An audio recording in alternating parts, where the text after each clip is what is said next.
Sa isang busy na syudad, rush hour na at uwian na ng mga tao galing sa kani-kanilang mga trabaho at eskwela. Sa mga kalsadang puno ng mga sasakyan na nag-uunahan at halos hindi na umuusad na trapiko. Ang mga bus at iba pang sasakyan ay siksikan ng mga pasahero, habang ang mga sidewalk naman ay puno ng mga nagmamadaling tao. Sa mga tren na masikip at halos magkasiksikan na rin ang mga tao sa bawat istasyon. Sa gitna ng ganitong kaguluhan, maririnig mo ang katahimikan mula sa iilan. Ito ang ating bida, si Baekhyun. Iikot ang kwento sa kanya at sa mga taong makakasama niya sa hirap at ginhawa. Marami siyang pinagdaan ng mga pagdurusa at kabiguan at ngayon lang siya kahit papaano nakakaranas ng kaunting katahimikan. Gayunpaman sa di inaasahang pangyayari ay mas hihirap pa ang buhay niya kesa sa mga langgam. Sa isang supermarket, mahaba ang pila sa isang bilihan ng pagkain. Hindi magkamaliw ang mga tao sa pagtangkilik sa viral na stall na ito. Kabilang sa nakapila dito ay ang ating bida na si Baekhyun at ang rason kung bakit siya nakapila dito ay para bumili ng tteokbokki.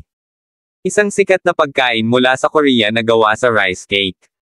Kaya naman siya bibili nito ay dahil sa kanyang nakababatang kapatid na babae na nagngangalang Mina. Paborito ni Mina ang pagkaing ito at malapit ito sa puso niya. Lalo na ang tteokbokki na matatagpuan lamang sa lugar na ito. 2 taon na ang nakalipas. Mula nang mawala ang kanilang mga magulang sa isang aksidente. May pupuntahan sila noon at sakay ng sasakyan si Mina ang kanilang mga magulang. Pero sa di inaasahan ay may nakabangga sa kanila na siyang kinamatay kaagad ng mga magulang nila. Habang si Mina naman ay nakomatose dahil sa nangyaring aksidente. Hindi na nila nalaman kung sino ang nakaaksidente sa kanila dahil mabilis itong nakatakbo. Makalipas ang 5 buwan nagising mula sa coma si Mina. Madali lang itong naka-recover at agad na nakalabas sa ospital. Sa iisang bahay lang silang nakatirang magkapatid.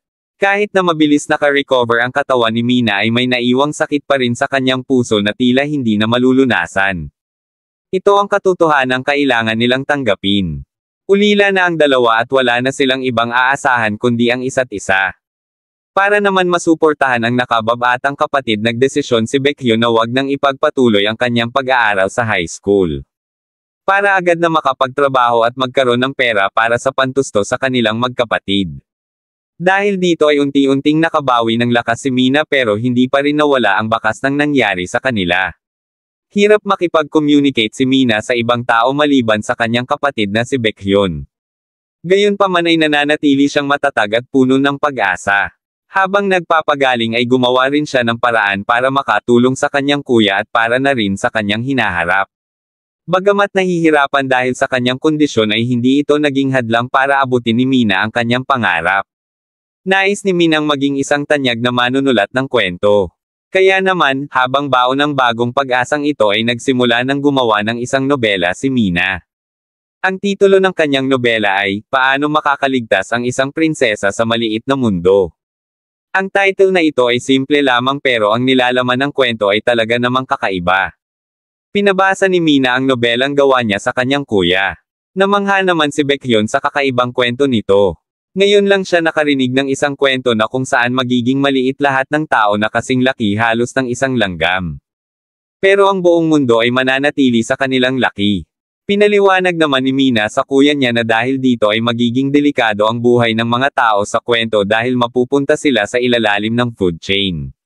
Maski daga at gagamba ay magiging banta sa kanilang kaligtasan. Nakaramdam naman ng matinding pangangilabot si Baekhyun, isipin niya palang ay natatakot na siya sa istorya ni Mina. Sinabi naman ni Mina na okay lang ito dahil marami rin namang napatay ang mga tao. Iba na ang tingin ni Mina sa mga kapwa niya. Para sa kanya ang mga tao ay mga mararahas na nilalang ng pumapatay para lamang sa kanilang pansariling kapakanan. Kahit nga mismong kauri nila ay hindi ligtas sa kanilang kasamaan. Kaya naman para kay Mina ay tama lang na magwakas ang buhay ng mga ito sa ganitong paraan kahit sa kwento niya lang. Baka sa mukha ni Baekhyun ang matinding lungkot habang pinagmamasdan ang humanity ng kanyang kapatid na unti-unting naglalaho.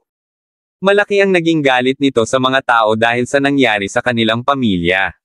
Sa mga mata ni Baekhyun ay isa lamang walang muwang at inosente ang kanyang kapatid pero di niya may kakaila na kakaiba na ito mag-isip. Ang kanyang nagawang nobela ang sumasalamin sa kanyang tunay na nararamdaman sa mundo ngayon. Gayunpaman ay hindi pa rin siya nawawalan ng pag-asa dahil kung iyong bubusisiin ang nobela ni Mina ay iyong malalaman na hindi lang ito kwento patungkol sa isang trahedya at ang bagay na ito ay siyang pinanghahawakan ni Baekhyun sa ngayon. Tinanong ni Baekhyun si Mina tungkol sa nilalaman ng kwento niya. Napansin niya na merong prinsesa sa kwentong ito. Bakas naman ang pagiging masaya sa mukha ni Mina sabay sabing siya ang prinsesang ito na tinutukoy sa kwento. Nagtataka naman si Baekhyun kung bakit sa kwento na ito ay sadyang kakaiba. Nakasaad kasi rito na sa oras na pumanaw ang prinsesa sa kwento ay papano na rin ang lahat ng tao kasama nito. Iniisip ng ating bida kung sisikat ba at may magkakagusto sa ganitong kwento. Kaya't sinabihan niya si Mina na kung maari ay baguhin niya ang bagay na ito. Sinabi naman ni Mina na walang dapat siyang ipangamba dahil nasa kwento rin naman ang kapatid ng prinsesa na siyang pro-protected dito. Sinabi niya rin na sa plot na ito iikot ang kwento. Tinignan lang ni Baekhyun si Mina. Wala naman siyang maisagot dito dahil una hindi naman siya manunulat para magbigay komento at ikalawa ay kwento ito ng kapatid niya at hindi sa kanya. Kaya't sa huli ay wala na rin siyang nagawa. Makalipas ang isang buwan. Narinig ni Baekhyun na umiiyak ang kanyang kapatid kaya't agad niya itong nilapitan. Tinanong niya ito kung ano ang naging problema at bakit ito umiiyak.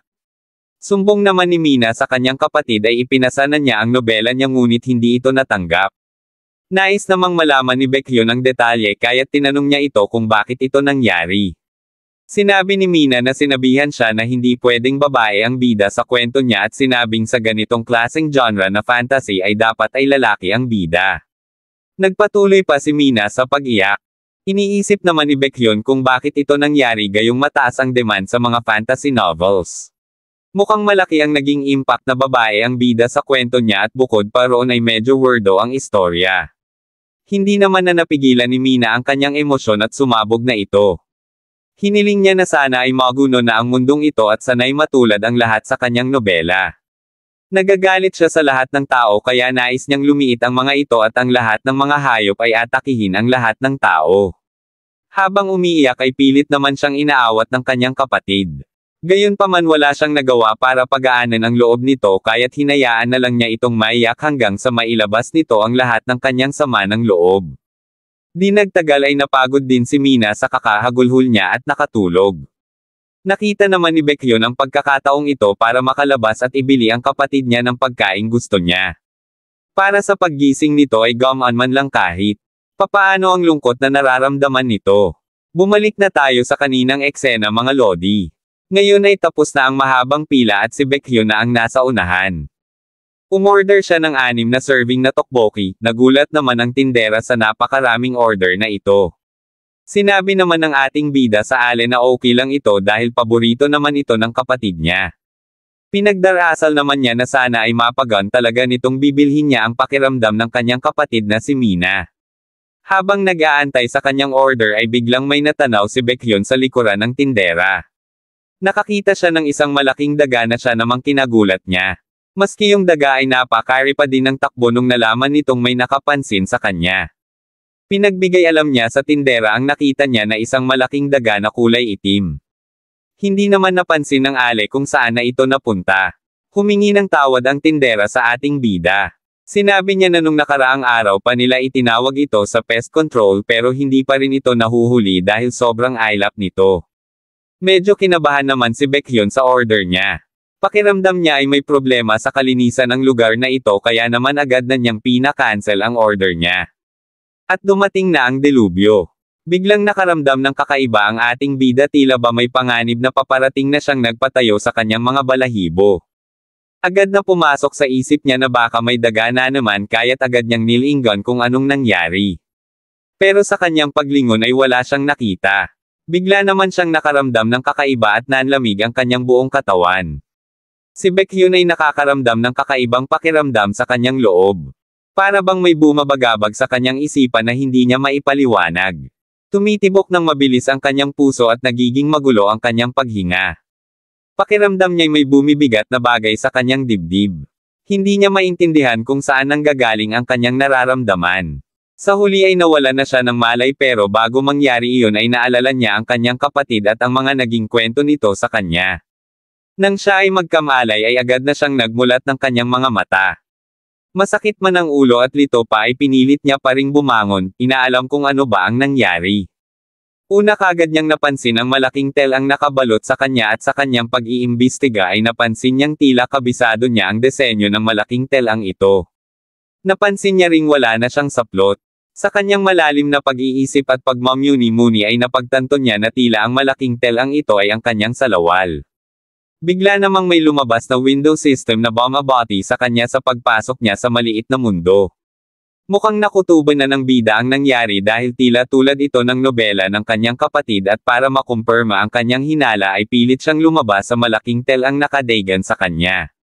At tumambad na nga ang kinatatakutan niya. Nangyari na ang bagay na minsan ay hindi sumagi sa isip niyang mangyayari sa tunay na buhay. Tumambad sa kanya ang mundong ubod ng laki at ang mga damit at ibang kasuotan ng mga tao sa lugar na iyon ay nagkalat indikasyon na hindi lang siya ang nagkaganito. Hindi siya makapaniwala sa nangyari bagamat may ideya na siya sa senaryong ito ay hindi naman niya sukat akalain na mararanasan niya ito. Bigla namang nagliwanag ang kanyang katawan. Nabalot ito ng kulay berdeng aura at sa isang iglap ay nagkaroon siya ng kasuotan na sakto sa kanyang pangangatawan. Muling may lumabas na window system na nagsasabing binigay nila ang kasuotang ito para sa kanya. Sinabi rin nito na pwede na niyang makita ang kanyang status. Si Baekhyun ng ating bida ay biglang naging karakter sa mundo ng maliliit na tao. Ang kanyang job description ay isang prinsipe at ang kanyang abilidad ay gumawa ng kalasag. Sinabi rin ng system window na dumating na ang kanyang pangunahing misyon. Ang hanapin ang prinsesa. Sa kanyang pagmamuni-muni ay bigla nang umugong ang mga ingay ang mga saklolo ng mga taong nalilito sa pangyayari. Nagkakagulo na ang iba pang taong kasama niya sa lugar. Tere mga lodi at samahan niyo ko sa bagong recap ko na ito patungkol sa mga pagdadaanang pagsubok at hirap ng ating bida at ng iba pang karakter sa survival genre na kwentong ito. Ang konteksto ng nobelang isinulat ni Mina ay talaga namang naiiba. Ang lahat ng tao sa mundo ay liliit ng halos singliit ng mga insekto. Dahil dito magiging pagkain sila ng mga ibang hayop at iba pang insekto. Gaya ng mga daga o mga gagamba. Nakakatakot itong isipin kung sakaling magkakatotoo. Gayunpaman gusto ng may akda itong mangyari dahil para sa kanya ay masahol pa sa hayop ang mga tao.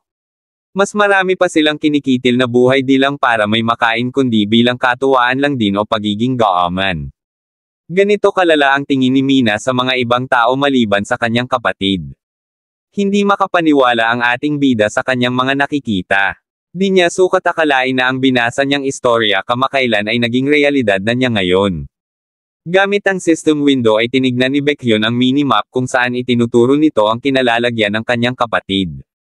Naguguluhan man ay kailangang maka-adapt kaagad ni Baekhyun sa sitwasyong ito. Hindi siya dapat magsayang ng oras lalo na't nag-iisa ang kapatid niya sa bahay nila. Kaya naman kinalma niya ang kanyang sarili at binusisi ang system window lalo na ang minimap. Napag-alaman niya na pwede palang ma-zoom ang minimap niya. Agad niyang hinanap ang kanyang bahay at napatunayan niya ang hula niya na si Mina ang prinsesa.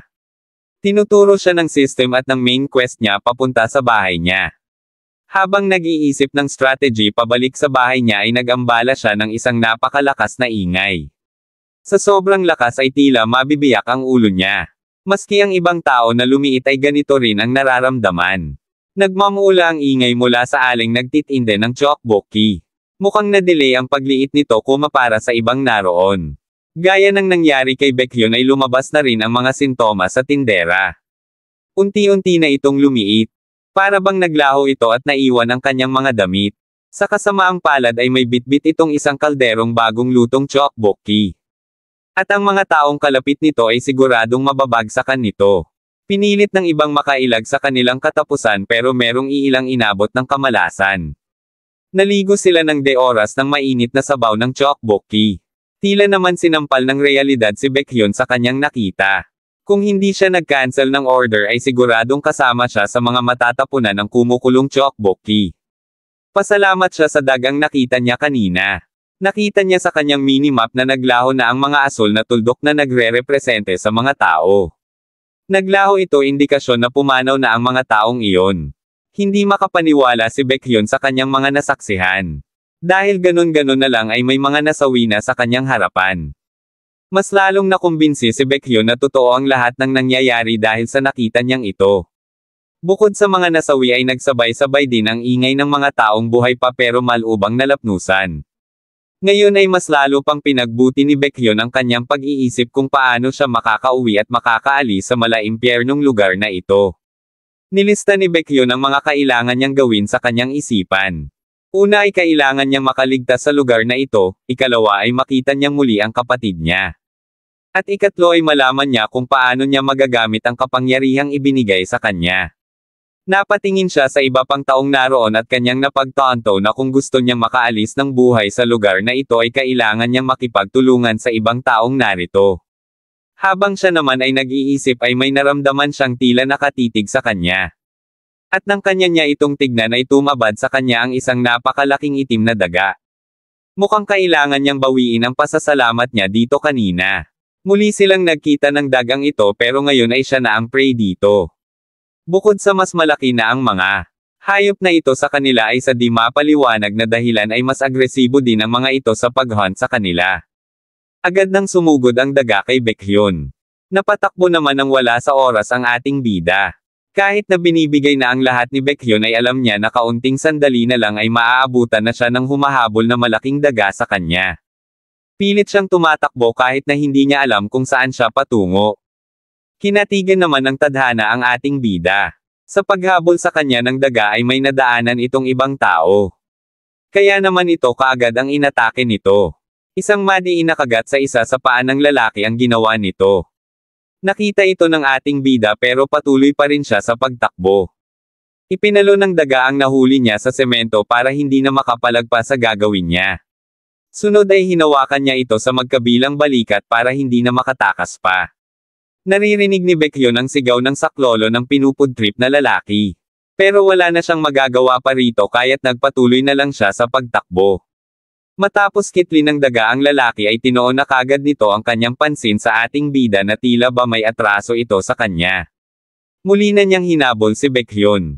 Patuloy namang nananalangin ang ating bida na sana ay wag siya nitong makain. Kita sa kanyang minimap kung gaano kabilis ang daga tumakbo. Sa ilang iglap lamang ay maabutin na niya si Baekhyun. Unti-unti pang lumiit ang gap ng distansya nila hanggang sa makalapit na ito sa kanya. Nasa striking distance na siya nito. Bigla naman nakita ni Baekhyun ang isang lalaki sa kanyang harapan. Sinabihan siya nitong damapa. Agad naman itong sinunod ni Baekhyun at siya ay nagpadaos-dos. Sa kanyang pagkakahiga ay bigla siyang nakakita ng isang malakas na liwanag. At nang kanyang imulat ang kanyang mga mata ay tumambad sa kanya ang ginawa ng lalaking tumulong sa kanya. Isang firebeam ang lumabas sa bunganga nito. Na siyang tumama sa malaking daga. Hindi mapigilan ng ating bida na humanga sa lalaking nagligtas sa kanya. Patuloy itong naglalabas ng apoy na nagmamula sa kanyang bunganga. Ito ang apoy na tumupok sa malaking daga na ito.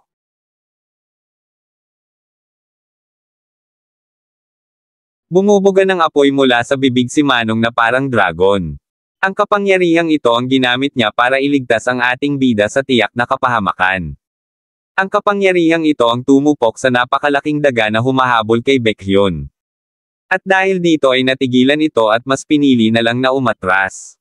Namangha ang ating bida sa kanyang nasaksihan.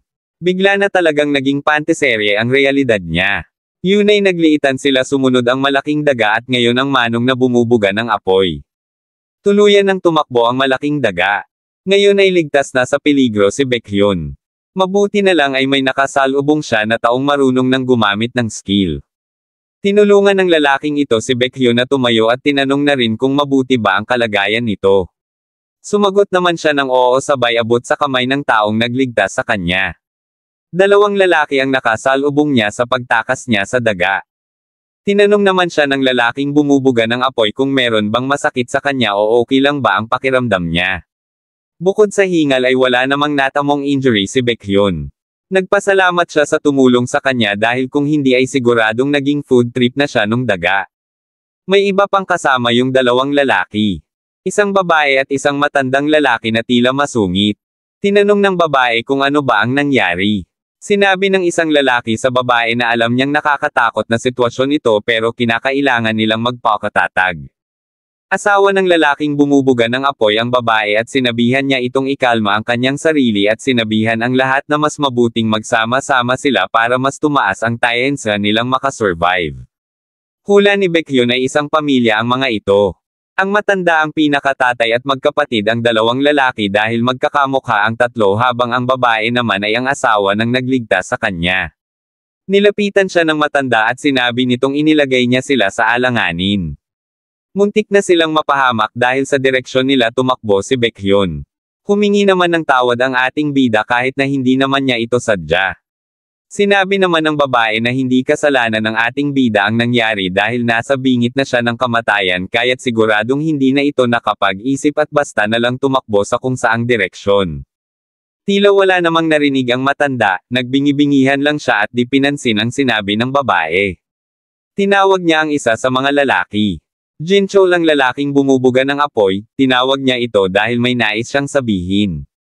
Inutusan ni Jinchol si Manchol ang isa sa mga lalaki na mukhang nakababatang kapatid niya. Sinabi niya rito na bantayan niya ang batang nakasalubong nila at kailangan muna niyang magpahinga. Agad namang sumang-ayon si Manchol sa kanya. Sinabi ni Jinchol na kakausapin muna niya ang matanda na mukhang tatay nila at magpapahinga na rin dahil mukhang napasobra siya sa gamit ng kanyang fire-breathing skill kanina. Makalipas ang ilang sandali, sa sulok sa ilalim ng isang aparador nagtungo sina Baekhyun at Manchol. Dito ay nag-usap sila at nagpalitan ng mga impormasyon. Ang kumpletong pangalan ng bida natin ay Baekhyun Kang. Inalam din ni Manchol ang kanyang edad at nang malamang 20 anyos lang ito ay nagulat siya dahil napakabata pa pala nito. Nagpakilala na rin siya sa ating bida. Manchol Kim 36 anyos. Kuya niya ang lalaking bumubuga ng apoy at ang pangalan niya ay Jinchol. Ang matandang kasama nila ay ang kanilang ama at ang babae naman ang asawa ng kanyang kapatid. Tama nga ang hula ni Baekhyun na isang pamilya nga ito at mukhang gumagala lang sila nang biglang mapeste ng sitwasyong ito. Mukhang red flag na hindi pinakilala yung babae at matanda pagka ganito na dededs ka agad. Lumalabas naman ang pagiging bata ng ating bida. Nanginginig siya sa toket, at hindi na niya alam kung ano na ang mangyayari. Bilang nakatatanda ay kinalma naman siya ni Manchol at sinabing malalagpasan din nila ang pagsubok na ito. Nagpasalamat naman si Baekhyun sa suporta sa kanya ni Manchol. Iniba na ni Manchol ang usapan. Tinanong niya si Baekhyun kung anong klaseng ability meron ito. Di naman maintindihan ni Baekhyun ang sinasabi ni Manchol. Ang ability na sinasabi nito ay yung skill na nakalista sa Windows system. Nang marinig ito ni Baekhyun ay inakala niyang minimap ang sinasabi nito. Nalito ang ating bida dahil sa pagkakadescribe ni Manchol ng word on screen na lumalabas. Kaya naman ang una niyang inakala ay ang minimap ito. Ipinakita niya ito kay Manchol. Tila ito isang augmented reality map na ipapakita sa iyo ang bird's eye view ng lugar at nakalagay din dito kung saan makikita ang mga tao at mga ibang nilalang. Parehas nilang pinaniwalaan na ito na ang ability ni Baekhyun. Tinanong naman ni Manchol kung anong level na ba ng skill ni Baekhyun. Nagulat naman ito dahil ngayon niya lang ito narinig. Pero agad niyang napagtanto na hindi pala yung minimap ang skill niya dahil wala itong level. Napag-alaman na niya na isang uri ng kalasag ang ability niya. Nang malaman ito ay agad na sana niyang sasabihin ito kay Manchol pero natigilan siya nang biglang nagpasalamat ito sa kanya dahil sa pagiging honest niya sa kanya. Hindi na niya nagawang makasingit ng salita dahil nagpatuloy na sa pagsesalite si Manchol. Sinabi nito sa kanya na kahit tila kalokohan itong nangyayari ay totoo ito at ito na ang realidad nila ngayon. Wala siyang alam kung bakit sila nabiyayaan ng kanya-kanyang abilidad at kung sino ang may kagagawan nito. Kanya nang pinakita kay Baekhyun ang kanyang abilidad. May kakayahan siyang palakasin ang pisikal niyang lakas. Gayunpaman ay nasa level 1 pa lang ito kaya't siguro kamao pa lang ang kaya niyang palakasin sa kanya ngayon. Sinabi niya rin na ang skill ng kapatid niya ay fire breathing na nasa unang antas pa lang din. Napaisip naman ng malalim si Baekhyun dahil sa mga impormasyong kanyang nalakap. Ngayon ay kumbinsido na siya na may kinalaman ang kapatid niya sa mga nangyayari ngayon sa kanila. Di naman mawala sa isip niya na prinsipe ang status niya sa system. Kaya naman kung gusto talaga niyang makaalis sa lugar na ito ay dapat malaman o matuklasan niya ang potensyal niya. Dumating naman si Jinchol para tawagin si Manchol at sinabi nito na mas makabubuting bumaba na sila sa first floor dahil masyado nang delikado sa lugar na ito. Napapaisip naman si Baekhyun na sana ay nagkaroon siya ng mas agresibong ability gaya ng fire breathing ni Jinchol. Sinabihan din ni Jinchol ang ating bida patungkol sa plano nilang pagbaba sa ika-unang palapag at tinanong ito kung ano ang plano niya ngayon. Alam ng ating bida na napakalayo pa ng bahay niya at imposibleng makauwi siya ng buo ng mag-isa. Kinakailangan niya ng mga kasama para makalabas sa lugar na ito. Tinanong ng ating bida si Jinchol kung okay lang ba na sumama siya sa mga ito. Napapaisip naman si Jinchol, gusto niyang isama ito pero hindi siya ang magdedesisyon sa bagay na ito. Kaya naman pinuntahan nila ang kanilang ama para tanungin ito at humatol kung ano ang gagawin. Pagkalipis ng ilang sandali, agad na tumutol ang kanilang ama. Sinabi niya na wala silang sa posisyon at kulang ang kanilang kakayahan para magdagdag ng alagain at suliranin. Tumutol naman si Manchol sa hatol ng kanilang ama at sinabing masyado pang bata si Baekhyun para iwanan nilang mag-isa. Sinabi naman ni Jinchol na kung ano ang desisyon ng kanyang ama ay doon siya. Siya ang may responsibilidad na protektahan ang kanilang pamilya at ang batag ito ay baka maging pabigat pa para sa kanila. Sinabi naman ni Baekhyun na hindi siya magiging pabigat sa grupo nila dahil may kapaki-pakinabang siyang abilidad. Sinabi niya na kaya niyang makita ang lahat ng pwede nilang madaanan dahil sa skill niyang minimap. Sinabi naman ng matanda na kung layout lang ng supermarket na ito ay hindi na nila ito kailangan dahil kabisadong-kabisado na nila ang lugar na ito. Hindi naman basta layout lang ang banibida ni Baekhyun. Ang lugar na ito ay napakalaki lalo't na't lumiit pa sila ng todo. Hindi nila makakayang mahulaan ang mga panganib na kanilang makakasalubong sa kanilang paglalakbay. Kaya't malaki ang maitutulong ng kanyang minimap sa pagkakataong ito. Hindi naman siya maunawaan ng matanda kaya naman nagbigay na si Baekhyun ng halimbawa. Sinabihan niya ang mga ito na tumingin sa kanilang likuran. Pagtingin nila ay may nakita silang isang bangkay na nakahandusay sa sahig.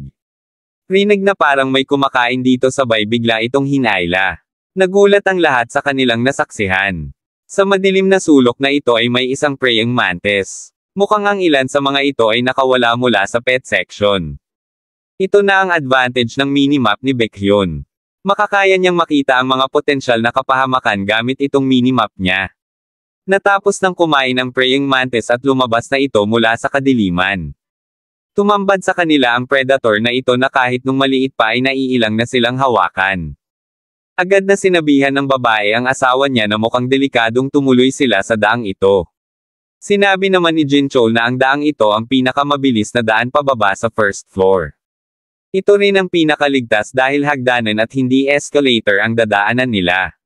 Dinagdag niya rin na kahit mag-iba sila ng daan ay siguradong may makakasalubong pa silang ibang panganib na kagaya nito. Asar naman ang matanda sa sanitation standard ng lugar na ito. Kala mo hindi siya yung madalas mag-aya sa lugar na ito dahil sa nostalgia. Agad namang tinignan ni Baekhyun ang kanyang minimap para humanap pa ng ibang ruta.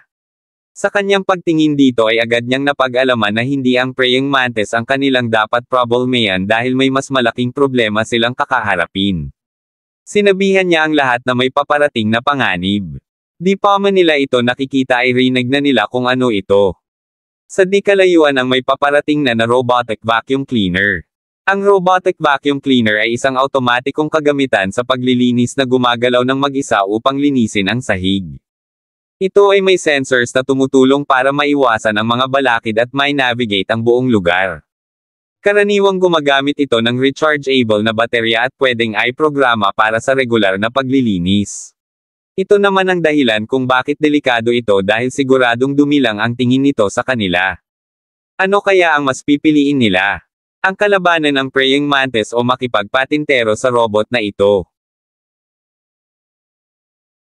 Pinapakiramdaman na ng grupo ang padating na delubyo. Anumang oras ay parating na ang robotic vacuum cleaner. At lumabas na nga ito at siyang kinagulat ng lahat parang tank ito na 3 ulit ang laki. Natano na nila ito at malapit na ito sa kanila. Pero syempre gaya ng ibang kwento ay hindi pa tumakbo kagad ang mga lintek na ito. Ang robotic vacuum cleaner na ito ay may infrared sensor kaya't may abilidad itong malaman kung nasaan ang mga dumi sa sahig. Ang lupit din nitong supermarket na ito, high-tech yung mga kagamitan pero nagkalat yung mga daga. Alam nila na parang dumilang sila sa paningin ng malaking robot na ito. At gaya nga ng inaasahan ay pagbabayaran nila ang patong-angga nila kanina pa. Hinabol na sila ng robotic vacuum cleaner. Ngayon ay nagtatakbuhan na sila, halos maiyak sila sa realisasyong sa liit nila ay dumi na ang tingin sa kanila ng robotic vacuum cleaner. Walang humpay na tumatakbo ang 5 dahil hinahabol sila ng malaking robot na ito.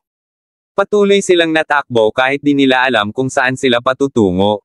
Hanggang sa makakita sila ng puwang na siguradong hindi kayang puntahan ng cleaner. Agad na nakatakbo at nakatago sina Baekhyun, Manchol at ang matanda. Habang si Jinchol at ang asawa niya ay malapit ng maabutin nito. Sa kasamaang palad ay napilayan ang asawa ni Jinchol at agad na nadapa. Namilipit sa sakit ang babae at di na makagalaw. Agad naman siyang inalalayan ni Jinchol at sinabihang huwag mag-alala. Kaya payan si Kobe nga naglalaro ng pile. Agad namang nakita ni Baekhyun ang nangyari kaya't binalikan niya kaagad ang dalawa para tulungan. Hindi naman na nakapag-react si Manchol sa bilis ng mga pangyayari. Habang ang matanda naman ay tila walang pakialam. Halata nang hindi niya talaga gusto itong manugang niya. Agad na nag-alok ng tulong si Baekhyun at inakay na nilang dalawa ang na-injury nilang kasamahan. Nagmadali sila bago pa sila maabutin ng robotic vacuum cleaner. Kamuntikan na sila, mabuti na lang ay nakaabot sila sa pagtatigwan nila, hindi na nagawa pang sumunod ng robotic vacuum cleaner dahil hindi ito kasya rito. Kaya naman mabilis na itong nag-move on at humanap na lang ng ibang mahihigop niya. Sa paghahanap nito ay natagpuan niya ang praying mantis na sa di malamang dahilan ay hindi rin gumalaw sa kanyang kinatatayuan. Agad na itong sinugod ng robotic vacuum cleaner. Sinubukan naman ng umalis ng mantis pero huli na ang lahat dahil naabutan na siya nito at nagkande-gutay-gutay. Pinakita naman ng system na nawala na ang signal ng mantis, indikasyon na pumanaw na ito. Nakaligtas na ang grupo nila. Laking pasalamat nila dahil walang namatay sa kanila pero sa kasamaang palad ay na-injury ang asawa ni Jinchol. Tinanong siya ni Manchol kung okay lang ba siya at sinabi naman nito na mabuti lang siya pero halata sa mukha nito na nahihirapan na siya sa sobrang sakit. Namamaga na ang kanyang paa at mukhang na-sprained ito ng sobrang lala. Sinabihan naman siya ng kanyang asawa na sumalabay na lang siya sa kanya. Nakakaramdam naman ng matinding pagkauhaw si Baekhyun at nang sa iya napatingin sa kanyang mga kasamahan ay nagulat siya sa reaksyon ng matanda sa pagka-injured ng manugang niya. Kakaiba ito, makatingin na para bang anlaki ng pabigat ng kanya manugang. Sinabihan naman ni Minitschol ang kanyang kapatid na kung mapapagod ito ay siya naman ang papalit sa kanya, natuwa naman ito at nagpasalamat. Nagpatuloy na sila sa paglalakad. Ngayon ay makakadaan na sila dahil wala na ang praying mantis na nakaharang sa dadaanan nila kanina.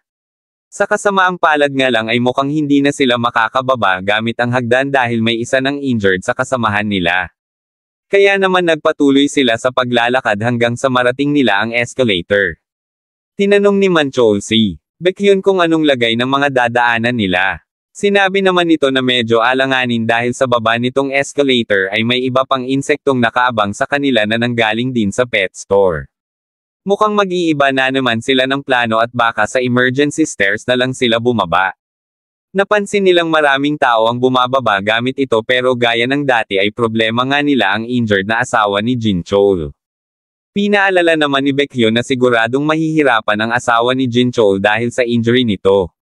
Lalo namang hindi maipinta ang mukha ng matanda dahil dito. Tila sinisisi niya ang manugang niya kung bakit sila nahihirapan ngayon. Napagtatanto naman ni Jinchol na tama ang sinasabi ni Baekhyun kaya't pumayag na rin siya na sa escalator sila bumaba. Kaya naman naglakad muli pabalik sa escalator ang grupo. Maingat silang nagmamasid sa kanilang paligid at alerto sa anumang pwedeng mangyari. Tinanong ni Baekhyun si Minchol kung paano ito natutong gamitin ang kanyang ability.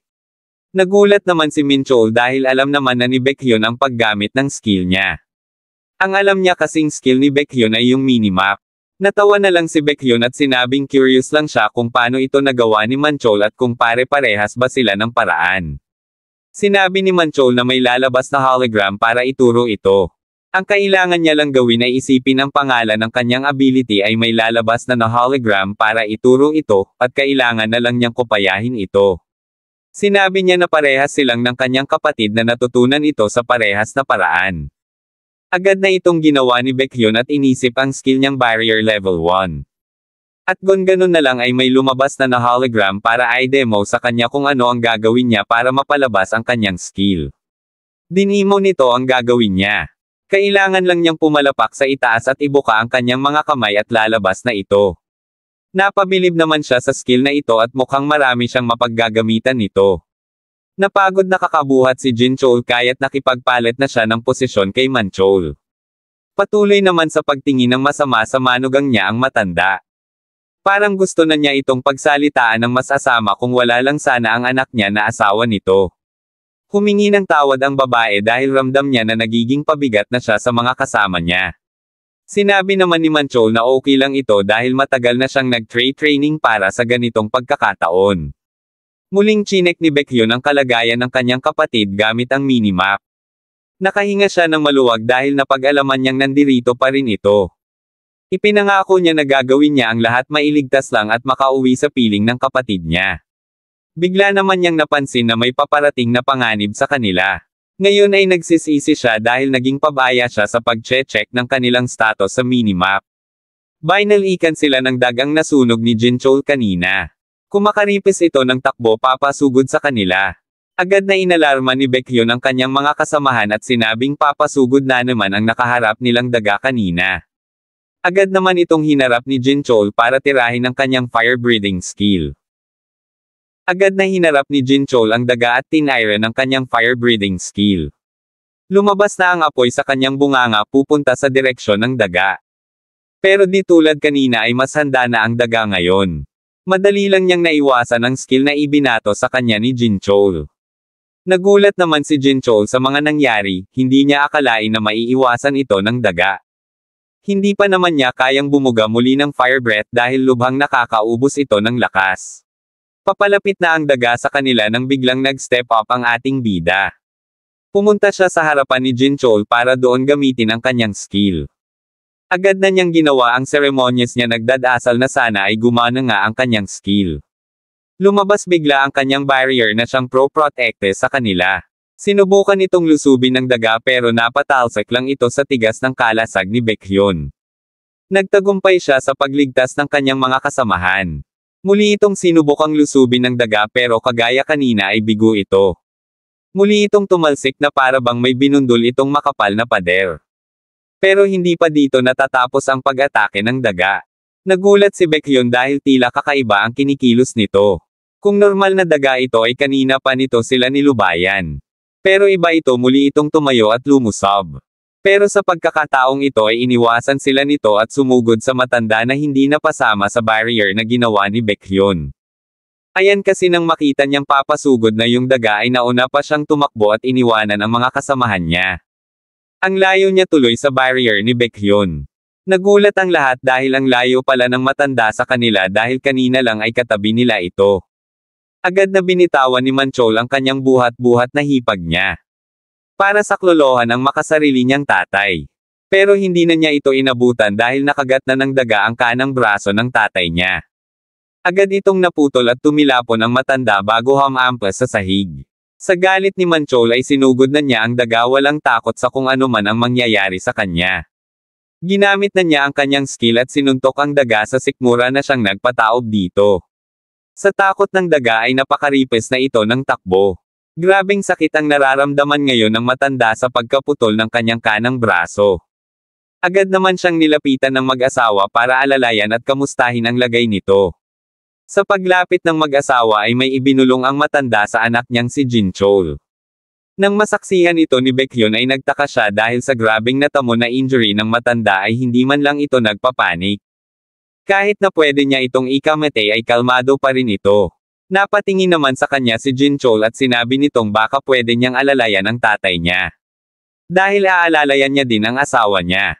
Agad namang pumayag si Baekhyun dahil mukhang wala namang masama rito. Pero nang siya ay papalapit na ay may biglang lumabas na status window na nagsasabing may matinding hostility si Jok Jae-shim sa kanya. Ito ang buong pangalan ng matanda.